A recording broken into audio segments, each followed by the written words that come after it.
el tema de la lucha contra la corrupción, incluso que seamos a esta altura tan frágiles para estar permitiendo de que un dictador salga en libertad en nuestras narices, sea por la puerta, lo decía así, sea por la ventana o sea por el desagüe, porque para mí está saliendo por el desagüe, sin haber hecho un buen trámite de indulto, sin haber reconocido los crímenes, sin haber pedido perdón y haber pagado un solo sol de reparación. ¿Por qué los peruanos no tenemos esa capacidad de darnos cuenta lo que está sucediendo en la política también y que depende de nosotros, que podemos cambiar ese país, hacer un país mejor si no somos claros en que no debe haber impunidad, debemos luchar contra la impunidad, de que crímenes como los cometidos por Fujimori y su grupo son pasados por agua tibia y que indultos ahora llevados adelante por el TC de esta manera generan ánimo de que haya incluso hasta personas que dicen que es inocente. La verdad que preocupa porque no deberíamos descargarle solamente nuestra energía al fútbol.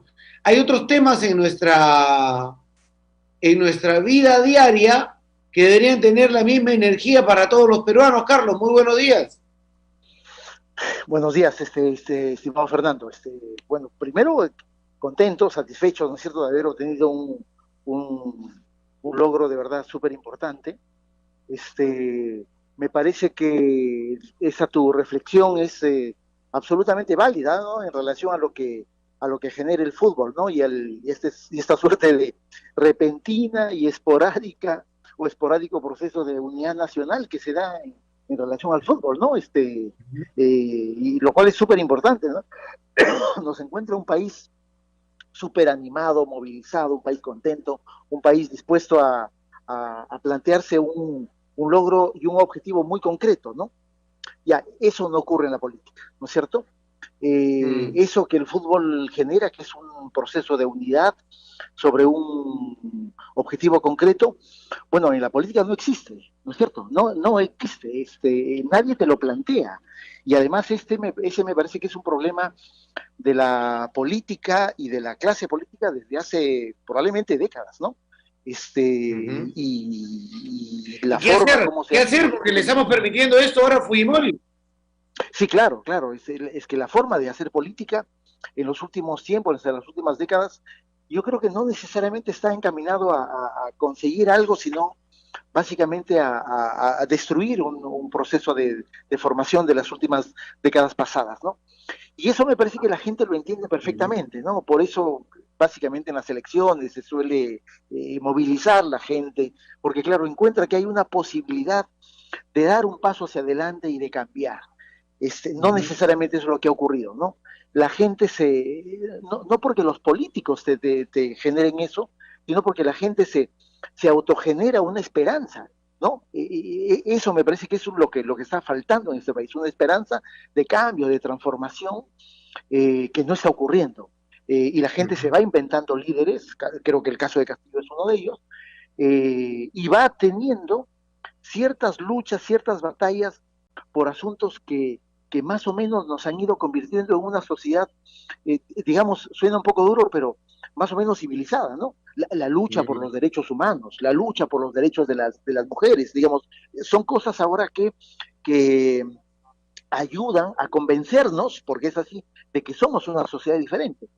Y es que eso a veces pretende ser destruido, y me parece que este tema del indulto de Fujimori es un asunto absolutamente claro en la dirección de destruir lo poco que hemos conseguido como país. Digamos, ¿quién podría negar, más allá de los fujimoristas obviamente, que el juicio contra Alberto Fujimori fue un ejemplo de que un país como Perú, ¿no es cierto?, chiquito y capaz a veces medio insignificante, le dio una muestra al mundo entero de que podía juzgar sobre las reglas del respeto a los derechos fundamentales y el debido proceso a un expresidente de la República extraditado por graves crímenes contra los derechos humanos o crímenes de lesa humanidad. El Perú le dio un ejemplo al mundo de cómo se hace un juicio impecable. Ya, pero eso que en otros países del mundo, en muchas universidades del mundo, se estudia como un éxito importante y como un logro de la justicia, bueno, acá pretende ser destruido y está siendo destruido. Y eso me parece que nos coloca, no con un paso hacia adelante como en el fútbol, sino nos coloca pues varios pasos atrás, ¿no es cierto? Y nos da cuenta de que justamente eso que debiera ser parte de la función esencial de las instituciones fundamentales de una república como el Perú, como el Tribunal Constitucional, esos ataques vienen de esas instituciones. Es impresionante. El Tribunal Constitucional, encargado por la Constitución, no solamente de interpretar la Constitución, sino de proteger los derechos fundamentales de las personas, es el encargado ahora de destruir los derechos de las personas, y especialmente de las víctimas. Ya, eso es profundamente contradictorio, ¿no? Y muy lesivo para un país como el nuestro, y eso va generando, creo, no solamente una desconfianza de la gente en el Estado, en las instituciones, sino una desconfianza tremenda en que podemos ser mejores. Esa me da esa es la impresión que tengo a partir de tu reflexión, Fernando. Y seguiremos, te hago la pregunta saliéndome del tema Fujimori, pero que está este grupo político también metido en la danza, ¿no? Y seguiremos eligiendo mal, inventando líderes, que es el término que tú has utilizado, que me parece muy, muy claro, permanentemente, o llegará el momento de quiebre, porque la estructura cada vez se hace más sólida en contra de la población y de la gente que quiere cambiar el país. Así estábamos Sí, en el fútbol en la época de Popovich, ¿te acordarás? Y mira lo que hemos llegado ahora en la época de Gareca. así No es. sé si Sí, necesitamos y un mira, Gareca o necesitamos darnos cuenta yo quisiera nosotros que nosotros responderte, podemos yo cambiar quis- el así es, país y sí, podemos darnos cuenta nosotros con líderes que pueden ser los jugadores en cancha, para hacer una metáfora, ¿no? Que podemos hacer los cambios mira, que se necesitan o en cada realidad vez vamos a te elegir el quisiera peor. responder, aló. Te escucho bien, te escucho bien. Sí. Mira, Fernando, te quisiera responder, decir sí, en tal momento, en tal año va a haber un punto de quiebre y vamos a dar esa suerte de cambio de rumbo que hemos tenido en el fútbol profesional, ¿no? Mira, y yo dudo sinceramente que eso ocurra. Nos hemos venido preguntando en las últimas semanas si es que la vacancia de Pedro Castillo va a resolver la crisis. Y digamos, creo que estamos convencidos tú y yo y mucha gente de que la vacancia de Pedro Castillo no hubiese resuelto absolutamente ninguna crisis, ¿no? Y más bien lo A hubiese ver, me parece que tengo un profundizado. problema en la Por lo conexión tanto, con Carlos. no es solamente el cambio de nombre, ¿no es cierto?, sino que Uh hay un -huh. problema generalizado en la clase política, ¿no es cierto? Hay un problema generalizado. No hay un proyecto de cambio que pueda justamente generar un proceso de transformación política, institucional, que comprenda a todos. Acá yo no me quedo con un grupo, me quedo con el país. Eso lamentablemente no hay. Y lo que hemos visto en los últimos 30 años, o 40 tal vez, es un empeoramiento de la crisis política al estado en el que nos encontramos. ¿No es cierto? Ahora ya, digamos, elegir un presidente de la República no te garantiza en absoluto que vaya a terminar su mandato, lo cual en el pasado ni siquiera se ponía en discusión, pero ahora sí es parte de la discusión del día a día. ¿Castillo debe o no debe terminar su mandato presidencial? Por lo tanto, Uh -huh. la crisis nos ha llevado a un empeoramiento de nuestra situación institucional como país, como sociedad, ¿no es cierto? Y no veo yo una salida en el corto plazo, no veo ninguna, tampoco en el mediano plazo, tampoco en el mediano plazo. Y ahí me parece que las responsabilidades no solamente le podemos achacar al presidente Castillo en las circunstancias del momento, sino al conjunto de los políticos. No hay partidos, no hay líderes, no hay proyectos estratégicos de cambio. Eso en realidad es para preocuparnos. Uh De -huh. algún lado tiene que surgir un proyecto, Fernando. Probablemente creo que a estas alturas habrá que decir que esperemos que eso surja desde la sociedad civil, porque desde la sociedad política pareciera que eso no va a cambiar, ¿no es cierto? Están los mismos de siempre, el staff profesional de políticos que tenemos, que es simplemente cada vez peor que el anterior, y por lo tanto eso me genera esta percepción tal vez tan negativa, tan pesimista que tengo, pero trato de ser profundamente realista, ¿no? Sí, no, y es real lo que dices, o sea, el cambio de los actores políticos no se va a dar porque están representados en el Congreso de la República y están en ese momento teniendo sus cuotas de poder, salvo que busquen una mayor cuota de poder y que la vean factible, no van a arriesgarlo, como no arriesgaron en el tema del voto de confianza con Aníbal Torres para el cierre del Congreso y no han logrado los votos para la vacancia presidencial, que se cierne sobre que se vayan todos y los incluye también a ellos y es en poner en peligro nuevos actores que ingresen al tablero. Si tú tienes todo armado para tener solamente un grupo de actores, no vas a permitir abrir la puerta para meter a otros. Y eso es lo que le traslada o le tira la pelota quizás a la población, al ciudadano, en la toma de decisiones, que es en qué momento se va a cambiar eso, porque si en algún momento en los sueños de Montoya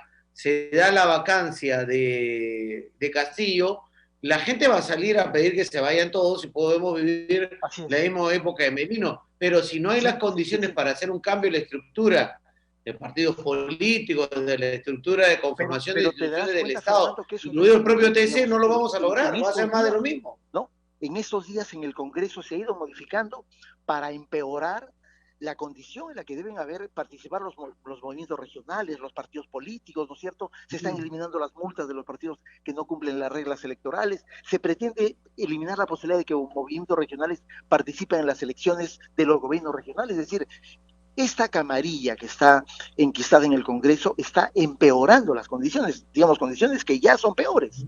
Y eso me parece que es una cosa que va a marcar un poco el ritmo de las cosas que van a ocurrir en el futuro inmediato, ¿no es cierto? Es decir, no hay una voluntad de querer mejorar la institucionalidad política en el país, hay una voluntad abierta y decidida de empeorar justamente para garantizar que los que ya están instalados en el Congreso de la República no se muevan, ¿no es cierto? Y eso me parece que lo único que va a generar es justamente eso, un empeoramiento de las circunstancias, ¿no? Y desde el lado del Ejecutivo, desde quien está gobernando, digamos, lo hemos conversado más de una vez, Fernando, y nuestra conclusión ha sido una lamentable, digamos, el presidente de la República no tiene un proyecto de gobierno, probablemente no sepa qué debe hacer la próxima semana, y eso en realidad es de verdad sumamente grave. Pero también desde el lado de la oposición, tú has mencionado al señor Montoya, ¿no? Claro, el señor Montoya lo único que tiene en la cabeza es vacar al presidente de la República, ¿no? Y claro, después de este ridículo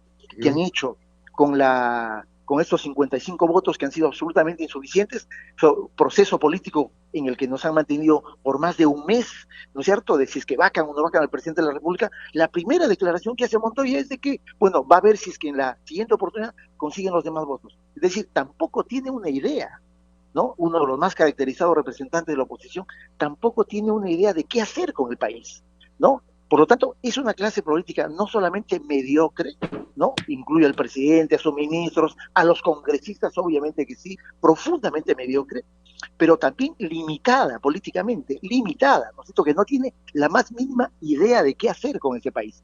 Y ese asunto, sí, hay que cambiarlo, definitivamente hay que cambiarlo, ¿no? Así como en el fútbol llegó un Careca, bueno, habrá que, digamos, no me imagino que sea una persona la que cambie eso en la política o en la sociedad, tiene que ser, ese Gareca tiene que ser un proyecto político, Fernando, tiene que ser un proyecto político, ¿no? No veo otra posibilidad. Claro. Ahí te doy toda la razón, porque además, y eso pide la gente, y hay que tener mucho cuidado con la gente, o sea, no hay que buscar una sola persona que lleve eso, porque eso se vuelven proyectos dictatoriales, hay que buscar que sea un colectivo de ciudadanos con proyectos mínimos que busquen la forma de cómo cambiar o adecentar la política en el país, ¿no? Sí, digamos, ya de líderes y de fracaso de los líderes venimos desde los años 70, ¿no es cierto? Velasco lidera una reforma militar, ¿no es cierto? Antidemocrática, pero lidera una reforma, García es otro, ¿no? Iluminado, que a sus 35 años fue presidente de la República, Fujimori, que pretendió ser el abanderado del cambio, del independiente, ¿no es cierto?, del no político, y terminó siendo peor que todos, ¿no? Creo que en el caso de Castillo, digamos, sin duda alguna él capaz no pretendía hacer eso, la gente lo convirtió en presidente de la República, ¿no es cierto? La gente lo convirtió en presidente, pero claro, lamentablemente no fue una buena elección, ¿no? Concentrémonos, Carlos, en el tema Fujimori. ¿Qué va a pasar? ¿Qué va a suceder? ¿Han leído Ya. la sentencia? Yo les comentaba a nuestros compañeros, a nuestros oyentes ayer que la verdad no había tenido tiempo de leerla, pero sí había leído los comentarios tuyos y también de Ronald Gamarra, y los leímos ayer en el programa, dando avances de lo que traía la sentencia dada por el TC. ¿Cómo ves la situación? ¿Cuál es el análisis? Porque se está ya comunicando esto al tribunal para que escarcelen a Fujimori. Sí, mira, a ver, bueno, se ha presentado creo que el peor escenario, ¿no? No solamente por lo que hemos comentado anteriormente, sino porque yo tenía, te lo digo, Fernando, de la manera más sincera, tenía la esperanza de que ese documento que fue publicado la semana pasada y que decían que era la ponencia de Blume, no sea realmente la ponencia de Blume, ¿no? Porque en realidad leímos el documento el día jueves y nos parecía un verdadero disparate, un mamarracho de documento, que no era propio de un tribunal constitucional que, hay que decirlo, ha sido un tribunal realmente muy importante en la jurisprudencia peruana. Pero se presentó el peor escenario. Lamentablemente, la ponencia de Blumen era la sentencia, ¿no es cierto? Era la sentencia, un documento que no tiene una miseria argumentativa y un desconocimiento y una ignorancia del derecho internacional e inclusive el derecho interno realmente preocupante y que confirma que la decisión de sacar a Fujimori simplemente fue una decisión política y que ahí hay 3 jueces que han transformado su papel de jueces a ser simplemente operadores políticos y están dispuestos a hacer el ridículo internacional. Porque lo único que garantiza ese documento probablemente sea que Fujimori salga libre hoy día o mañana. Probablemente eso, en realidad, te soy sincero, ya nos tiene sin cuidado. Pero lo que sí garantiza al 100% es que la Corte Interamericana va a leer ese documento y simplemente estoy seguro que los jueces de la Corte Interamericana van a sentir un poco de vergüenza, ¿no? Que como otras personas que también tienen su misma condición en el aspecto de ser jueces constitucionales, pueden haber emitido un documento tan miserable en argumentos. Y la decisión de la Corte va a ser una sola, dejar sin efecto esa resolución y disponer o hacer que el Estado peruano disponga nuevamente el retorno de Fujimori a prisión. Eso ya se ha puesto en conocimiento de la Corte Interamericana. La Corte Interamericana ya ha iniciado un proceso de supervisión de cumplimiento, ¿no es cierto? Y seguramente el Estado peruano va a tener que hoy día, capaz lo ha hecho ayer mismo, notificar la sentencia del Tribunal Constitucional, ¿no es cierto? Y nosotros el día de ayer como peticionarios hemos reiterado nuestro pedido de medidas provisionales, es decir, para que la Corte Interamericana emita algún tipo de decisión sobre este tema antes de que Fujimori salga libre. No sé si eso va a ocurrir, pero si eso no ocurre, lo inminente es que la Corte convoque a una audiencia de supervisión de cumplimiento, como ya ocurrió en el año 2018, ¿no es cierto? Y la Corte va a decir, oye, cumplieron, usted, Estado peruano, ha cumplido con los estándares que yo establecí para el otorgamiento de indultos, inclusive humanitarios, a condenados por crímenes de lesa humanidad. El estándar que yo establecí en mayo del año 2018, esa va a ser la única pregunta que va a hacer la Corte, ¿no es cierto? Porque la Corte ya ha decidido este caso. Digamos, no es una novedad. Fujimori ya fue indultado en 2017 y en 2018 la Corte se pronunció. Y la Corte dijo, este estándar tiene que ser cumplido. Y ahora, digamos, en esta suerte de escenario, como dice la canción, toda repetición es una ofensa, ¿no es cierto? En este escenario que casi es una burla a la situación pasada, la Corte va a decir, oye, disculpe, pero el Estado peruano ha tomado una decisión sin cumplir ninguno de los 6 puntos que yo establecí como estándar. Por lo tanto, digamos, la situación y los argumentos y las razones por las cuales estoy diciendo que el indulto es contrario al derecho internacional, contrario a los intereses de las víctimas y contrario sobre todo a la jurisprudencia de la Corte Interamericana, la Corte va a tener una única salida, que es disponer que se deje sin efecto esa resolución grotesca del Tribunal Constitucional, ¿no?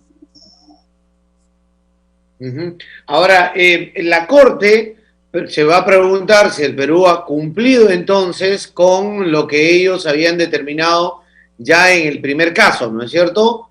Y en base a eso, la Corte emite un pronunciamiento, otra recomendación. ¿Qué es lo que hace la Corte? ¿Es un llamado? ¿Puede anular lo que ha hecho el tribunal?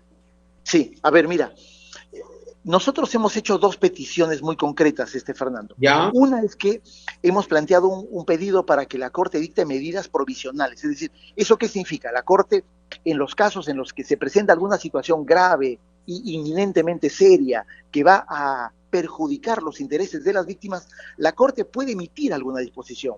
¿Qué te digo? Podría emitir hoy día una disposición de decirle, señor Estado peruano, por ABCD razones, ustedes no pueden ejecutar el mandato que está contenido en la sentencia del Tribunal Constitucional, en el sentido que ordena la libertad del señor Fujimori. Eso puede ser, digamos, una medida urgente, ¿ok? Medidas provisionales para que se garanticen, ¿no es cierto?, los derechos de la víctima. Y el otro pedido que nosotros hemos hecho es de que la Corte llame a una audiencia de supervisión de cumplimiento. En los casos más graves de desconocimiento de las sentencias de la Corte lo que suele hacer es llamar a una audiencia, ¿no es cierto? Y te convoca a San José, es cierto que ahora son virtuales, y somete al Estado, ¿no es cierto?, frente a las víctimas y frente a la Comisión Interamericana. Y se hace una suerte de, no voy a decir pequeño juicio, pero sí es un proceso de rendición de cuentas del Estado. Es decir, señores Estado, infórmenos, ¿no es cierto?, ilústrenos cuáles han sido las razones por las cuales ustedes están desconociendo las sentencias que nosotros hemos emitido. Y el Estado tendrá que emitir su informe, ¿no es cierto? Y sobre esa audiencia, la Corte emite una resolución. Ojo, Fernando, que no es un llamado. La Corte es un tribunal internacional de justicia al cual Perú está sometido. Y por lo tanto, no es que le hace una recomendación, le dice, oye, mira, Estado peruano, si puedes y cuando tengas tiempo lo cumples. Es un mandato imperativo, ¿ok? Es un mandato imperativo. Y por lo tanto, en las circunstancias en las que se ha emitido la sentencia del Tribunal Constitucional y teniendo en cuenta la gravedad de lo que está ordenando, es, desde nuestro punto de vista, absolutamente seguro que la Corte va a ordenar que se deje sin efecto la resolución del Tribunal Constitucional.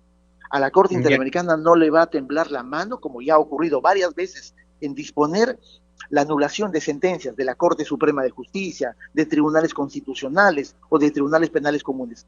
Eso es un dato común en la Corte Interamericana. Y en el caso de Perú ha ordenado, por lo menos en 3 oportunidades, anulación de sentencias de la Corte Suprema de Justicia. Y la Corte Suprema ha tenido que cumplir. Una de ellas en el caso de Barrios Altos. Así que no tengamos ninguna duda de que la Corte, ante la gravedad y lo grotesco de la decisión que ha emitido el TC, va a tomar ese camino porque va a concluir que el Estado, llámese Tribunal Constitucional, ¿no es cierto?, no ha cumplido, o mejor dicho, ha incumplido gravemente lo que la Corte ya ha establecido el año 2018.